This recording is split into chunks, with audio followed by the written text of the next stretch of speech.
Hola, soy la doctora Marjorie Gómez, especialista en ginecología láser, estética, regenerativa y funcional. Hoy seguimos con conferencia 2.0 y quiero hablarles sobre lo que estamos haciendo en esta área hoy en día.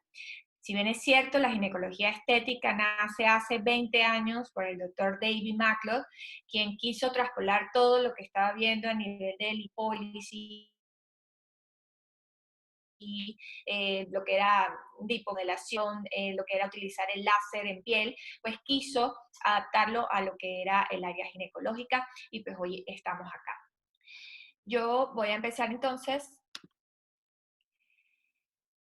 y quiero primero aclararles un poco estos conceptos que están viendo ahorita. Uno es el rejuvenecimiento vaginal y es importante que ustedes sepan que esto no es más que una terminología de marketing que fue creada por el doctor David Macleod para definir lo que era una vaginoplastia con láser.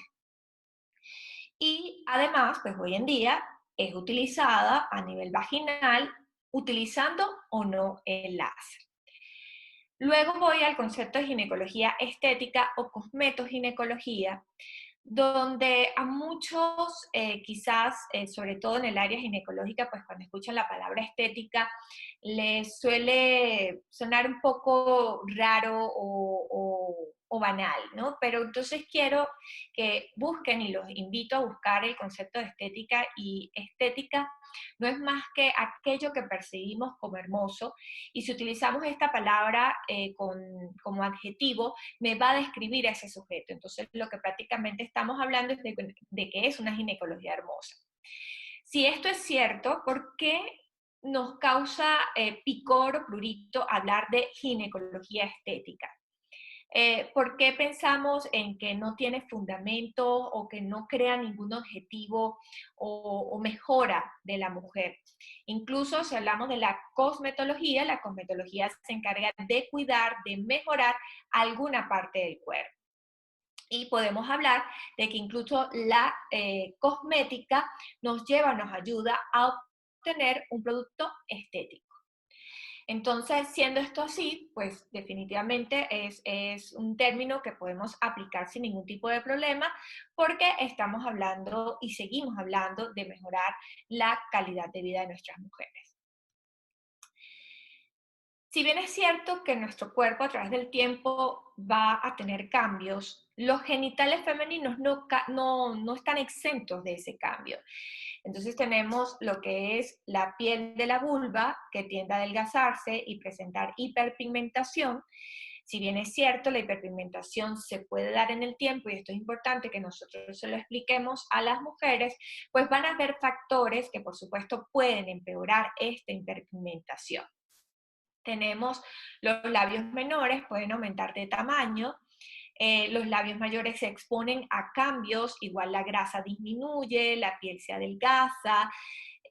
Luego tenemos la vagina, que puede experimentar cambios tanto en su tonicidad como en su función, y bueno, obviamente sabemos que los partos pueden cambiarla. Aquellas personas que han tenido una obesidad importante y se someten a lo que es una cirugía bariátrica y pierden de peso bruscamente, pues también van a tener o van a sufrir estos cambios a nivel vaginal. Siendo esto así, pues por supuesto van a haber unas causas de consulta, sobre todo de mujeres que sepan que el especialista está entrenado para lo que es la ginecología estética, y entonces van a presentar labios menores hipertróficos que ocasionan disconfort en las pacientes, labios mayores arrugados, flácidos, la vagina amplia o hipotónica. Tenemos que los pueden buscar por un aumento de la sensibilidad durante las relaciones sexuales. Esto es importante que ustedes sepan que tenemos que tener mucho cuidado, sobre todo con las mujeres anorgásmicas, que quizás piensen que lo que ustedes están ofreciendo, el G-Shot o el O-Shot, en realidad pueda repercutir en esta paciente anorgásmica. Lo hemos visto en que sí repercute y aumenta la sensibilidad en aquellas que quieran mejorarlo, pero no podemos a ciencia cierta pues decir sí a la paciente anorgásmica la pudiéramos ayudar o no en este sentido. Entonces, por eso es muy importante el interrogatorio.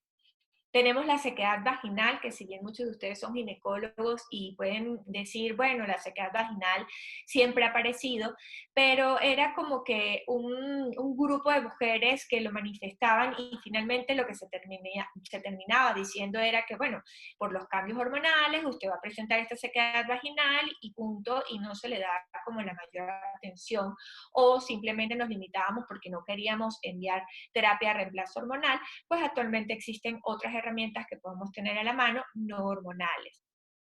Y tenemos lo que es la incontinencia urinaria de esfuerzo, sobre todo leve moderada, que a través de tratamiento, como el caso de láseres intravaginal, nos permite mejorar de forma importante la sintomatología de estas pacientes. Entonces, la ginecología estética en comienzo pues fue siendo como muy quirúrgica y luego a partir, pudiéramos decir, del 2010, 2011, aparecen pues otras herramientas y técnicas con el mismo láser y comenzamos a hablar entonces lo que es una ginecología estética ya regenerativa y funcional. Entonces, la dividimos en procedimientos no invasivos o de consultorio y en procedimientos quirúrgicos. Si hablamos de los procedimientos no invasivos o de consultorio, pues vamos a tener la aplicación del PRP o plasma rico en plaquetas con factores de crecimiento, ácido hialurónico, células madres, carboxiterapia y hasta incluso pudiéramos hablar de la colocación de hilos tensores. Y tenemos el lado entonces de los equipos basados en energía, donde pues el láser es el que ha tenido actualmente pues mayores estudios, porque ya a partir del 2010 es cuando comienza Herbiojack a utilizar lo que es el dispositivo intravaginal. Entonces, en este caso, pues, se tienen más estudios, sin embargo, con el avance de la tecnología, pues aparece lo que es la radiofrecuencia o el HIFU. Nada más estamos hablando simplemente entonces de una terapia de calor que trabajan ya sea a través de la luz del láser fraccionado de modo ablativo, todo dependiendo del tipo de láser, y hablaríamos también entonces de lo que es la parte electromecánica o de electromagnetismo. Entonces, todas estas herramientas las tenemos para trabajar lo que es la incontinencia urinaria de esfuerzo, el síndrome geniturinario menopáusico, en el síndrome de relajación vaginal, en el caso de flacidez vulvar, patologías del tracto genital inferior, aclaramiento vulvar, aumento de sensibilidad con el G-shot o el O-shot. Y tenemos entonces del otro lado lo que son los procedimientos quirúrgicos, como es la labioplastia de labios menores, vaginoplastia y perineoplastia.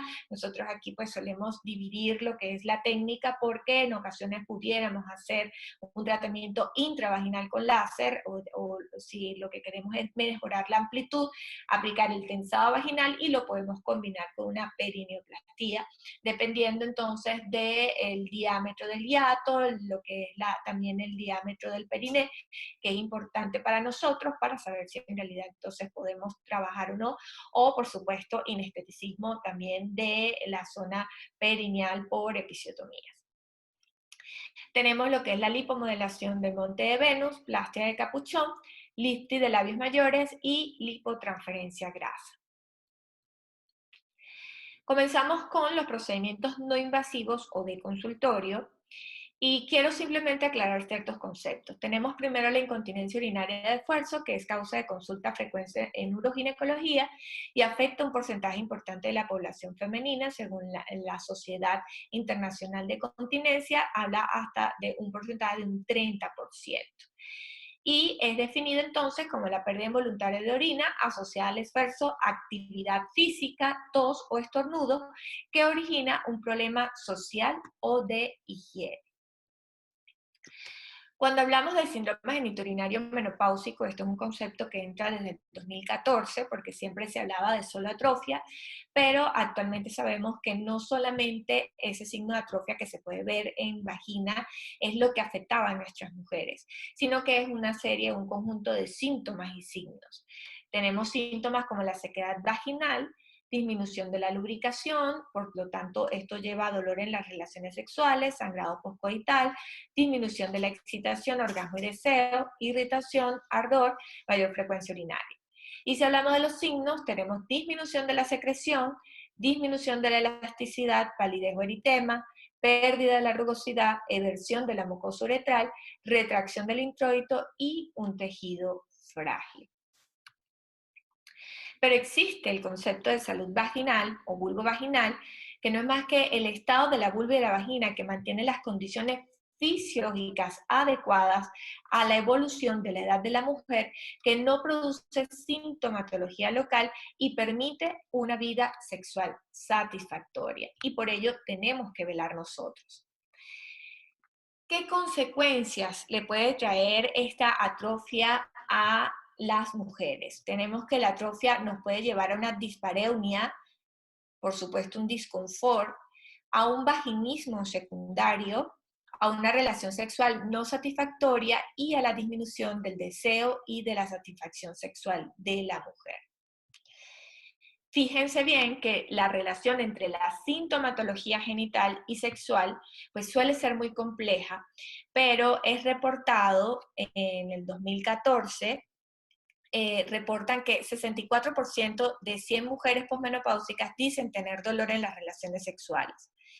64% manifiestan tener pérdida de la libido, que de seguro es justamente por ese dolor durante las relaciones sexuales, y el 58% evita las relaciones sexuales. Si ven, es un porcentaje bastante elevado para estas mujeres que pasan pues, por esta etapa.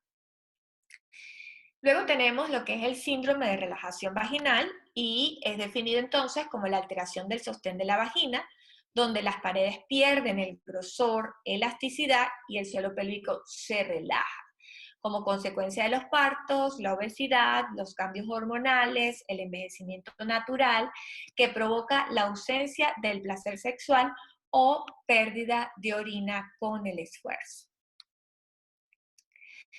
Entonces, hablando un poco de qué es o cómo actúan estos procedimientos o estas herramientas que no son basadas en equipos basados en energía, sino como es el plasma rico en plaquetas con factores de crecimiento, células madre del tejido adiposo, ácido hialurónico o la carboxiterapia, van hacia un fundamento común. Uno es mejorar la circulación celular que va a estar afectada en estas mujeres. Por supuesto, si mejoramos la circulación, llevamos a una mayor oxigenación de los tejidos, activación de los fibroblastos, promovemos la síntesis de ácido hialurónico y de glicosaminglicano. Estimulamos las células epiteliales y de esa forma llevamos a una restauración del trofismo de los tejidos. Y algo que se ha visto con las células madres del tejido adiposo es que tienen la capacidad de disminuir la proliferación y la citotoxicidad de las células natural killer, aumentando entonces la proliferación de las células T reguladoras y activando entonces las propias células del tejido y secretan diversos factores de crecimiento. Cuando hablamos de la carboxiterapia, pues bien su fundamento es la oxigenación del tejido y pues una vez que mejoramos la oxigenación, mejoramos igualmente la circulación. Y muchos de ustedes se preguntarán qué son esos factores de crecimiento, porque por supuesto el plasma rico en plaquetas con factores de crecimiento es lo que también me va a trabajar en esta área de la atrofia o de regenerar tejido, o si queremos trabajarlo sobre el líquen atrófico o el líquen plano, pues es a través de los factores de crecimiento. Y los factores de crecimiento no son más que un conjunto de sustancias proteicas que junto con las hormonas y los neurotransmisores desempeñan una importante función de comunicación intercelular. Entonces, los factores de crecimiento van a inducir a la mitogénesis, van a la angiogénesis, regulan y estimulan los factores de crecimiento de otras células que promueven la síntesis de fibroblastos y aceleran esos efectos de los factores de crecimiento. Es decir, nosotros colocamos factores de crecimiento en el tejido y ese tejido, por supuesto, también va a generar factores de crecimiento y lo que estamos haciendo es estimulándolo. Por lo tanto, cuando hablamos de células madres, cuando hablamos de plasma rico en plaquetas con factores de crecimiento, las aplicaciones que pueden tener en el área de ginecología, tenemos en patologías del tracto genital inferior, como les comenté, lo que es el líquen atrófico, pero también se ha visto en colocar o aumentar la inmunidad de la zona en lesiones donde previamente existía condilomas o el virus del papiloma humano. También hay un trabajo que se realizó en Venezuela, en la ciudad de Mérida, donde utilizaron lo que fue el plasma rico en plaquetas con factores de crecimiento en una lesión de Besen, es decir, había una úlcera y pues habían colocado injerto y habían hecho ya varias cosas en esta paciente y no se recuperaba. Cuando se coloca lo que es el plasma rico en plaquetas con factores de crecimiento, pues tuvo una evolución bastante satisfactoria con el cierre de la úlcera. En caso de cicatrices de episiotomía y cesárea, también es importante, sobre todo en el caso, por ejemplo, si hay dehiscencia, por supuesto no debe haber un proceso infeccioso, ya el proceso infeccioso debe haber desaparecido si es que aparece, pero a través de diferentes generaciones de plasma, hay primera generación, segunda generación, pero nosotros pudiéramos incluso combinar cada una de ellas para poder mejorar y acelerar el cierre y la restauración de esta herida. En cirugías vaginales, con una disminución del dolor, sobre todo en mujeres que se les ha colocado la cincha o malla, el postoperatorio pues es bastante es mejor, es menos doloroso, es menos molesto para la paciente. Y también en cuanto a cirugías vaginales, lo que les puedo adelantar y pueden buscar por PubMed es que hay incluso trabajo de investigación, actualmente está hecho en animales, donde se quiere o se trabaja o se ha trabajado a nivel de los ligamentos, porque bueno, si bien es cierto, cuando hablamos de prolapso, pues hay una alteración de los ligamentos, entonces si estamos hablando de que ellos regeneran el tejido, pues están utilizándolo para mejorar entonces lo que son los ligamentos, pero está en fase todavía de experimentación en animales. Tenemos en el síndrome genitourinario menopáusico, en la atrofia vaginal, por supuesto, en mujeres que tengan sequedad vaginal. Recuerden que no solamente la atrofia se va a presentar en mujeres menopáusicas, sino que también lo podemos presentar en mujeres que estén lactando o que tengan una alteración hormonal, también pudiesen presentar la sequedad y pudiéramos nosotros trabajar, por supuesto, en base a ello. Por supuesto, también a nivel de los labios mayores, nosotros pudiéramos trabajar lo que es el plasma rico en plaquetas o las células madres, por supuesto, obtenidas de tejido adiposo. En el caso de la fertilidad, pues allá hay un trabajo publicado, una doctora en Venezuela realizó un trabajo en conjunto donde se vio que la colocación del plasma rico en plaquetas con factores de crecimiento directamente colocados en ovario, pues mejoraba lo que era la hormona antimuleriana, lo que era la calidad de los folículos. Entonces, esto es bastante importante y, por supuesto, faltan trabajos por realizar, pero eso es uno de los trabajos. Otro de los trabajos que pueden encontrar por PubMed es la mejora del endometrio cuando hay pacientes en el área de fertilidad donde no responden a la primera fase del ciclo, en la fase estrogénica, entonces han colocado, por supuesto, plasma rico en plaquetas con factores de crecimiento. Estos estimulan los factores de crecimiento que hay a nivel endometrial y de 10 mujeres, 5 lograron quedar embarazadas, ¿no? Vuelvo y repito, esto lo pueden buscar por PubMed. En la sequedad vaginal, bueno, además, en aquellas pacientes que han tenido cáncer y que son cáncer que son dependientes de hormona, pues por supuesto es una herramienta valorable tenerla a la mano, tanto células madre de tejido adiposo como plasma rico en plaquetas con factores de crecimiento para mejorar este tipo de signo de sequedad. También en este caso pues podemos utilizar el ácido hialurónico, también se ha comprobado que el ácido hialurónico no es el ácido hialurónico reticulado el que se utiliza, es el no reticulado el que va a tener la acción de hidratación de la mucosa vaginal. Y tenemos en el caso de la lipodistrofia de labios mayores, ya hay trabajos publicados, los cirujanos plásticos lo utilizan, la combinación de plasma con lo que es el tejido adiposo, en una proporción de 80% tejido adiposo, 20% plasma, donde mejora e incluso lleva a mayor durabilidad de la grasa. Y tenemos entonces el headshot o el all-shot, que también lo podemos realizar a través de plasma rico en plaquetas con factores de crecimiento con ácido hialurónico. En el caso del headshot, si vamos a utilizar ácido hialurónico, tiene que ser el no reticulado. Y tenemos el all-shot, que es la colocación de plasma rico en plaquetas con factores de crecimiento, sobre todo a nivel de lo que es el cuerpo del clítoris, y en la zona periuretral, mejorando lo que es la sensibilidad en esta zona de la mujer. Tenemos también la aplicación de hilos tensores. Tenemos que es una técnica de dermosustentación vulvar, genera tensión y reestructuración de los tejidos y por supuesto a través de los vectores que deben trabajarse de forma adecuada para que mejoremos entonces la tosis o la caída de los labios mayores. Es importante que sepan que para nosotros mejorar los labios mayores no solo es cuestión de volumen, sino que existen otros tipos de tratamientos que puedan mejorar.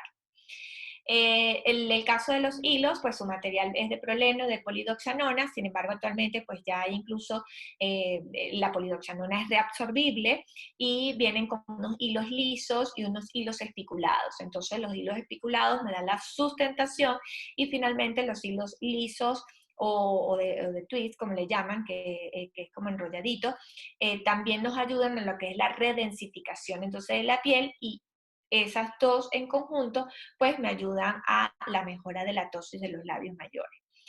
Es un procedimiento sencillo, lo pueden hacer ambulatorio y es de recuperación rápida. Muchos preguntan si puede haber alguna complicación. Lo importante es que si estamos utilizando los hilos espiculados, pues saberlo colocar en la profundidad adecuada para que no hayan retracciones o dolor o que se toquen el hilo, ¿no? Entonces, la técnica pues debe ser la adecuada para que esto no suceda. Si nos vamos a equipos basados en energía láser, pues tenemos que desde 1970 ya el láser CO2 se viene trabajando en el área ginecológica, en la cirugía abdominal. De 1977 a 1978, pues comienza a aplicarse el láser CO2 en la conización y en la conización excisional como tal, ¿no?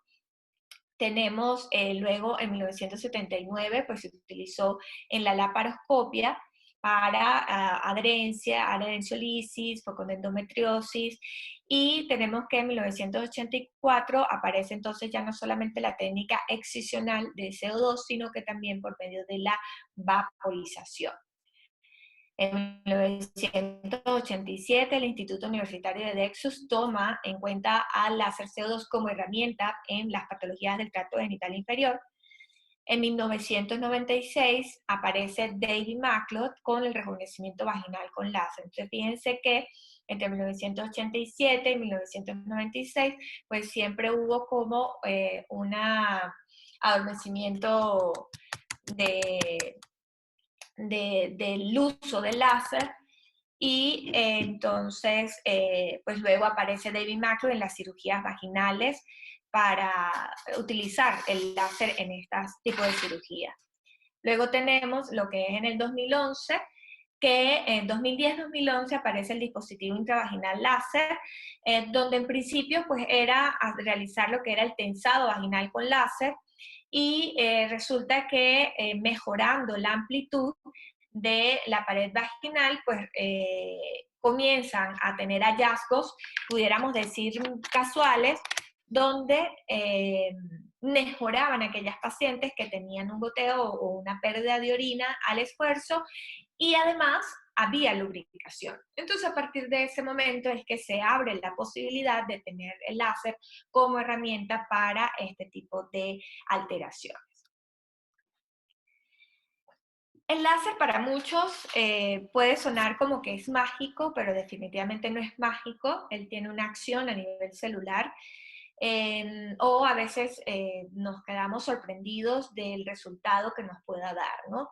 Pero simplemente tenemos que el láser actúa sobre la célula, por lo tanto me va a aumentar la energía de ATP, normalización potencial de la membrana, hay una activación de DNA y síntesis proteica.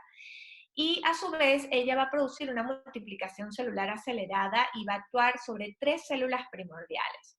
Tenemos lo que son los fibroblastos, las células endoteliales y las células epiteliales. Cuando hablamos de los fibroblastos, pues hay una activación del precolágeno 1 y 3, dilatación del retículo endoplasmático, hay un aumento del número de mitocondrias, hay un incremento de la producción de sustancias colágenas, por lo tanto de fibras colágenas y elásticas, y que me van a llevar a una reparación acelerada y completa, así como la aparición de o la estimulación de células endoteliales, con donde hay un incremento de la neoformación vascular, y de células epiteliales, donde me producen o me ayudan a una reepitelización acelerada.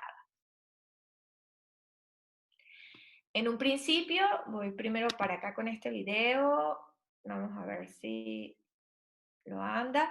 En principio, pues se trabajó lo que era el láser CO2 en patologías del tracto genital inferior. Acá pues no avanza mucho el videíto.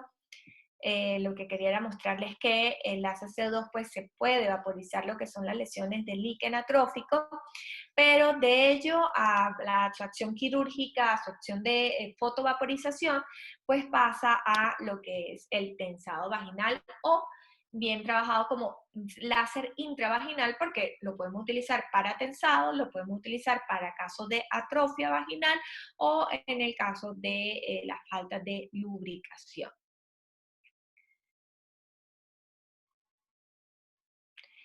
Como bien les dije, con el avance de la tecnología, pues también han aparecido otros tipos, que en este caso estoy hablando de la radiofrecuencia, que tiene un efecto térmico, induce a la producción de fibroblastos. Por supuesto, esto me va a llevar a una neocolagenosis, a capacidad de más entrega de energía, por lo tanto puede trabajar un poco más profundo que el láser, y el calor se genera cerca del electrodo a través de la impedancia a medida que la energía viaja a través del tejido, es decir, por lo general la radiofrecuencia es monopolar, si hay equipos que han salido bipolar, pero el que más se ha trabajado es con la radiofrecuencia monopolar. Esta radiofrecuencia monopolar, pues, por supuesto, es un calor controlado y se sabe que el calentamiento terapéuticamente relevante del tejido ocurre a una temperatura de 40 a 45 grados. Esto va a depender si estamos dentro de vagina o si estamos a nivel de la vulva, va a generar una temperatura adecuada para la estimulación de los fibroblastos y de la neocolagenosis y de la elastina. Entonces, fíjense acá cómo la radiofrecuencia pues, puede mejorar de forma importante la parte externa, llevar de una flacidez, de un grado de flacidez severo a mejorar esa flacidez. Por supuesto, podemos hacer terapias combinadas, podemos de repente combinar la radiofrecuencia y hacer relleno, aumento de volumen, o colocar ya sea con grasa o con ácido hialurónico, o realizar un lifting que también pudiera realizarse, todo dependiendo de lo que evaluemos en la paciente y la expectativa que tenga la paciente. Ahora continúo con los procedimientos quirúrgicos. De los procedimientos quirúrgicos tenemos que el más común y el más solicitado es la labioplastía de labios menores. 70-80% de los procedimientos, existen diferentes tipos de técnicas para ello. No solo implica la simple reducción de los labios, eso es importante que lo sepan. Las mujeres, pues por lo general consultan por labios menores que molestan al realizar ejercicio, molestia al momento de la penetración, desviación del chorro de la orina, o incluso el roce con su ropa íntima, pantalones ajustados, o en la menstruación, que también le genera pues fisuras o molestia en esa etapa en la que puedan estar. Entonces, las técnicas van a variar dependiendo de los tipos de labios que tengamos, ¿ok? Podemos aplicar diferentes tipos de técnicas. Esta que les muestro acá es alguna de las técnicas. Actualmente existen más técnicas para la labioplastía. Por supuesto, eso va a depender mucho de la curva de aprendizaje de cada quien. Los ginecólogos por lo general utilizamos lo que es la técnica de incisión simple, se llama así, técnica de incisión simple, no se habla de técnica de amputación, ¿ok? Como a veces uno escucha por ahí, no es técnica de amputación, es técnica de incisión simple, y por lo general los cirujanos plásticos suelen realizar lo que es la técnica de halter o encuña. Aquí pues tenemos entonces diferentes tipos de labios. Cuando les comento que no es solamente cortar labios, es porque tenemos que buscar una armonización de la zona, y si nosotros tenemos pliegues en capuchón, pues es importante que trabajemos los pliegues del capuchón y trabajemos los labios menores, así como que también hay que tomar en cuenta lo que es el área de periné. ¿Ok? Entonces un complejo completo de la parte media de la vulva que tenemos que tomar en cuenta para armonizar y para que haya un resultado bueno y armónico, ¿ok? Buscando la armonización sobre todo.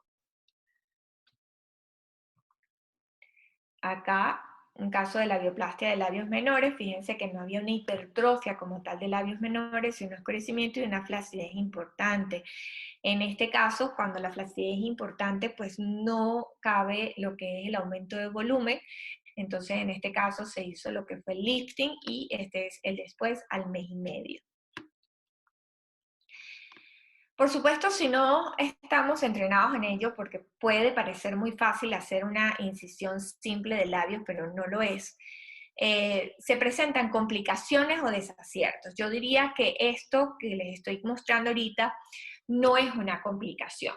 Hablamos de complicaciones cuando se presentan hematomas, se presenta lo que es la dehiscencia o un proceso infeccioso o edema, pudiéramos hablar de complicaciones. Pero en este caso no hablaríamos de complicación, sino de desaciertos. Si ven acá, amputaron los labios menores.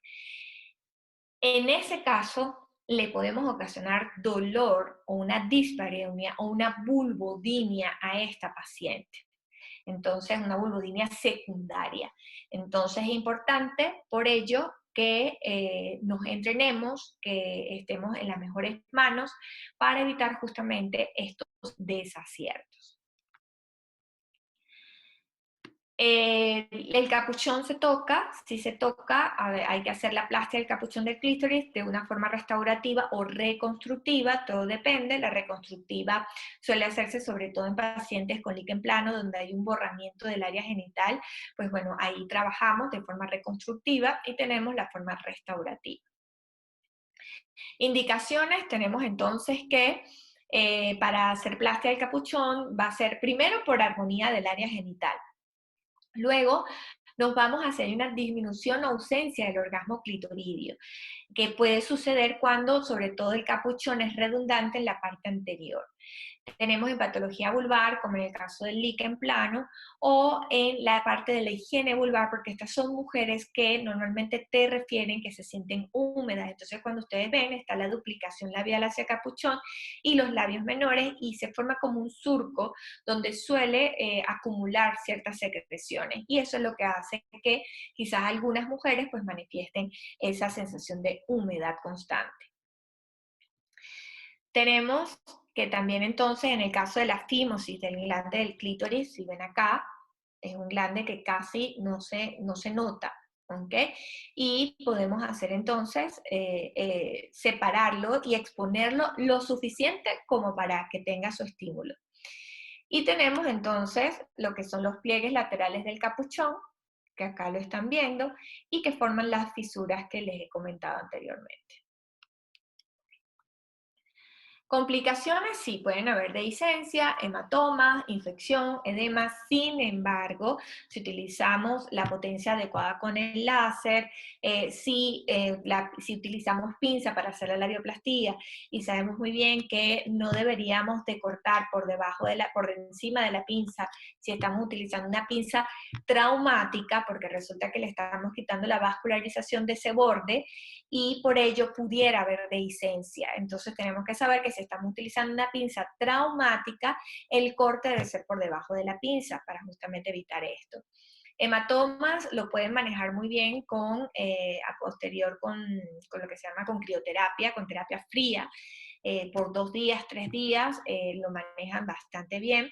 No he tenido infección utilizando lo que es el láser, porque opero con láser específicamente, y edema solo si ustedes utilizan una potencia no adecuada, pues también puede llevar al edema. Hay por supuesto una inflamación leve, la hay, pero no un edema mayor.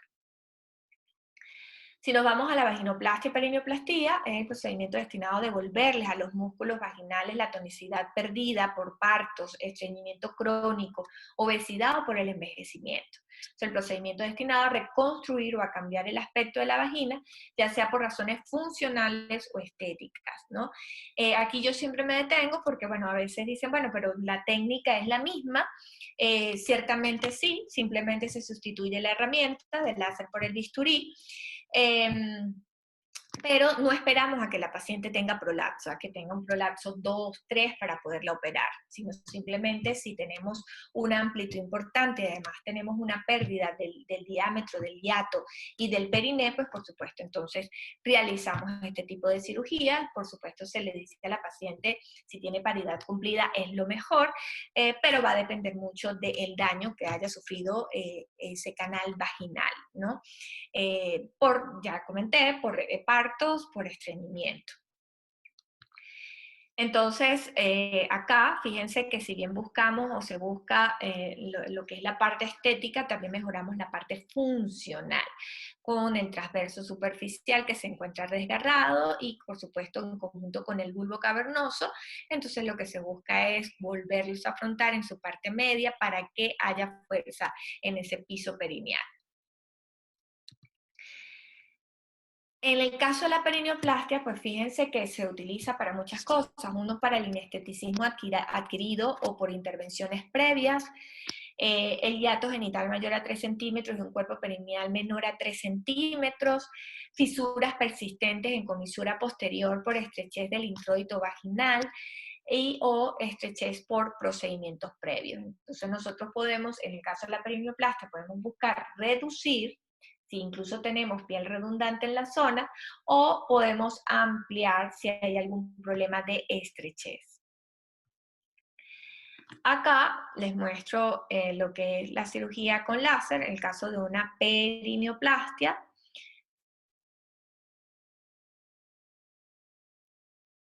donde pues trabajamos, ahí se trabajó con una potencia de 9, a pesar de estar trabajando cerca del tejido, pues tenemos que aumentar la potencia para que también me haga hemostasia.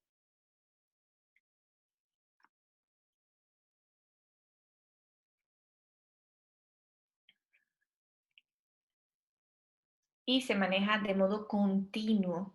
Si lo pudiéramos manejar de modo pulsado, tiene que ser un pulso muy rápido para que me pueda hacer hemostasia, porque si no, va a sangrar igualito el tejido.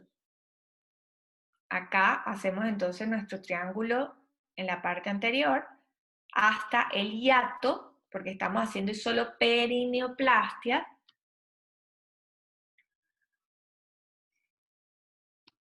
Voy a adelantarlo un poquito. Fíjense que la profundidad con la que se trabaja el láser depende del cirujano, no del láser.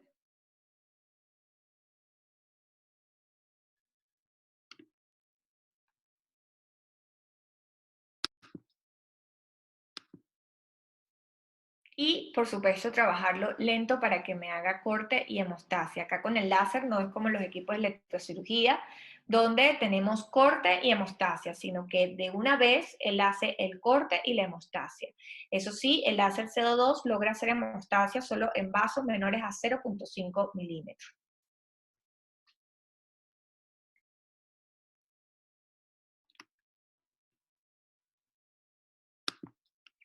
Entonces, fíjense que puede ser una cirugía muy limpia.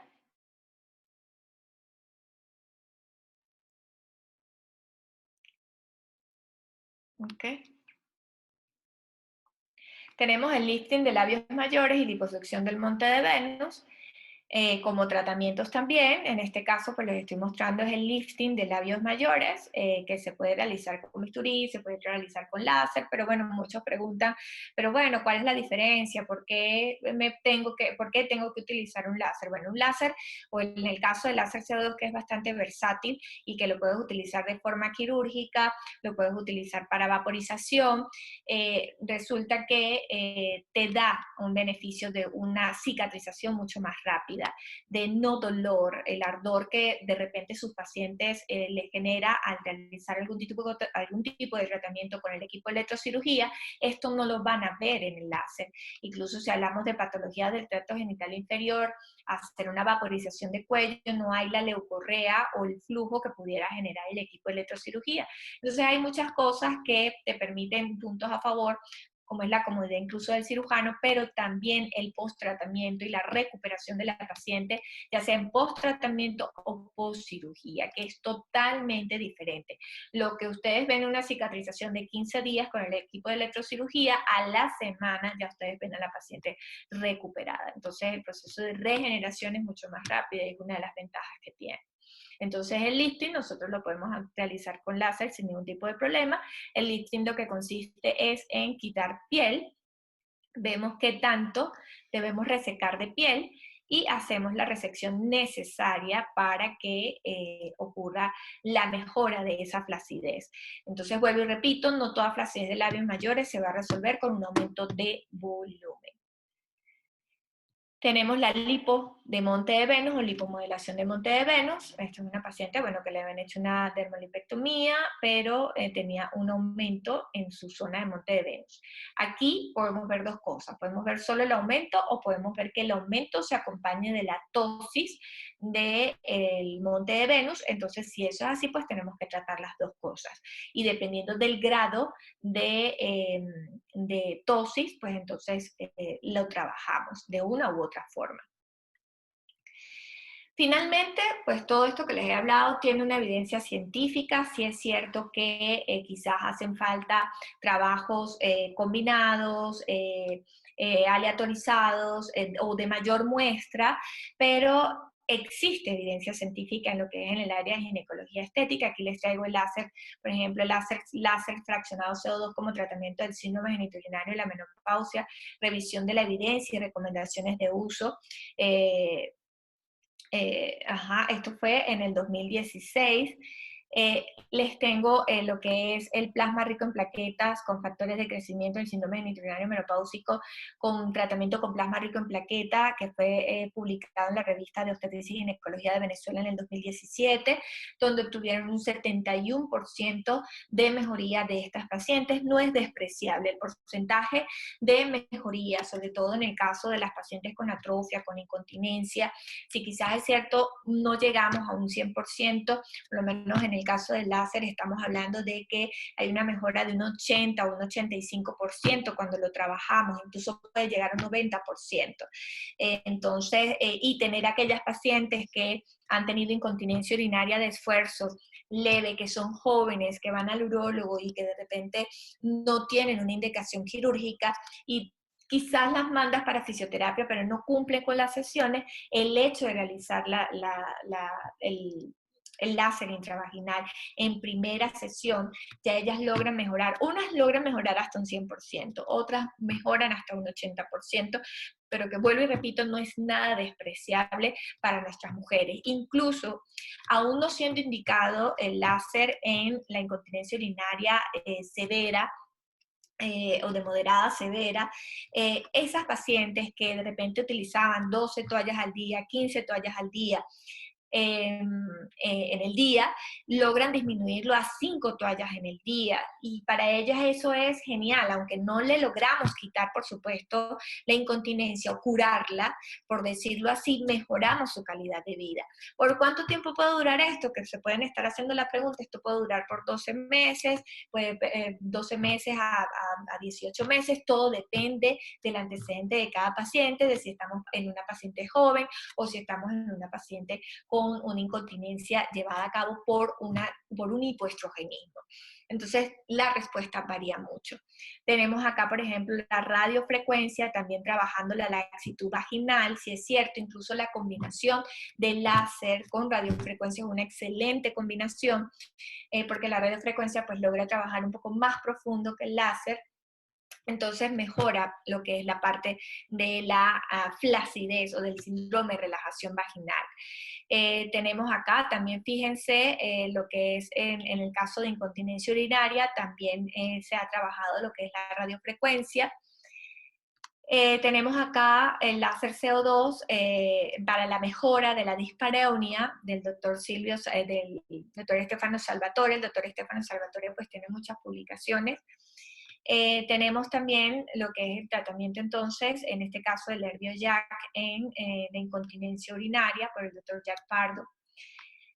Fíjense, tenemos entonces el uso autólogo del plasma rico en plaquetas con factores de crecimiento versus la no intervención de mujeres con reserva ovárica. Este es el trabajo que les estaba comentando de la doctora Carmen Navarro, que está en Venezuela, pero lo hizo en conjunto con el doctor Melo, donde tuvieron excelentes resultados. Ahí pues lo pueden ver, lo pueden buscar porque está por PubMed. De la reserva ovárica. Entonces promete, porque incluso se habla de mejorar el reconocimiento ovárico a través del plasma de células madres, incluso en aquellas pacientes que van en camino, en aquellas mujeres que van en camino a la menopausia. Entonces, todavía esto promete, todavía hay estudios por hacer. Tenemos el comité entonces de la Asociación de Ginecología y Obstetricia Americana, donde ellos hablan de que pueden recibir solicitudes de adolescentes para la orientación o derivación de condiciones para mejorar la apariencia y función de la mama o de la vulva. El asesoramiento y la orientación requieren un enfoque integral y reflexivo. Los individuos deben ser examinados por el trastorno dismórfico corporal, eso es importantísimo en esta área. Nosotros los ginecólogos no estamos acostumbrados a trabajar con el síndrome dismórfico corporal, pero acá lo podemos conseguir, así que tenemos que estar muy atentos. La acreditación de procedimientos cosméticos debe basarse en la educación, capacitación, experiencia y competencia demostrada. Entonces, ¿qué podemos concluir? Podemos concluir que la ginecología estética, cosmetoginecología, es una rama de la ginecología que nace de una necesidad, que solo el 19% de los profesionales de la salud preguntan sobre la salud sexual de la mujer. Imagínense lo que esto significa, solamente un 19%. La expectativa de vida de la mujer para el año 2050 es de 81 años. Esto también depende de cada país, pero el promedio más o menos es de 81 a 85 años y quizás un poco más. Entonces tenemos esa brecha de que si a la edad media de menopausia es de 51 años, ¿qué va a suceder con los 20 años restantes? O sea, tenemos que ofrecerle calidad de vida a nuestras mujeres. Más del 80% de las mujeres experimentan mejoría con el síndrome genitourinario menopáusico. Podemos tener una alternativa a la mano en aquellas mujeres en el que esté contraindicado la terapia de reemplazo hormonal. Los tratamientos no invasivos o de consultorio han demostrado eficacia y seguridad. No es necesaria la aplicación de múltiples terapias si conocemos el alcance de cada una de ellas. Esto lo comento porque suelo ver en el camino cómo muchos de los que quieren practicar esta área, pues al no ver el alcance, porque esa es la verdad, al no saber el alcance de cada una de las herramientas, pues hablan de ciertos coctelitos. Entonces, creo que lo conveniente, si nosotros queremos seguir avanzando en esto y sobre todo demostrar lo que es el resultado a nivel científico, pues no podemos hacer coctelitos. Y sí es cierto que podemos manejar quizás 2, 3 terapias al mismo tiempo, porque una me va a compensar la otra, por supuesto, pero no podemos hablar de cócteles.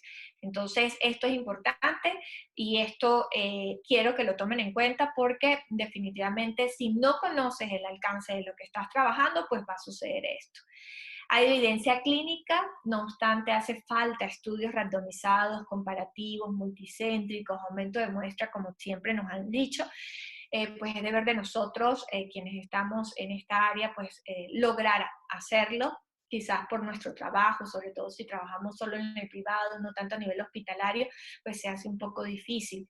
Y finalmente los tratamientos no invasivos e invasivos logran tener un impacto importante en la calidad de vida de las mujeres desde el punto de vista personal, social, sexual y de pareja.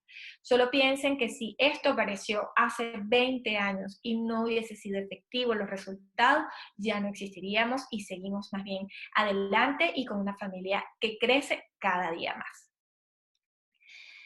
De verdad, muchísimas gracias por la atención. Espero que esto les sirva. Esto es simplemente un abreboca un resumen de todo lo que pudiéramos aplicar hoy en día, quizás muchas más cosas en lo que es el área de la ginecología estética.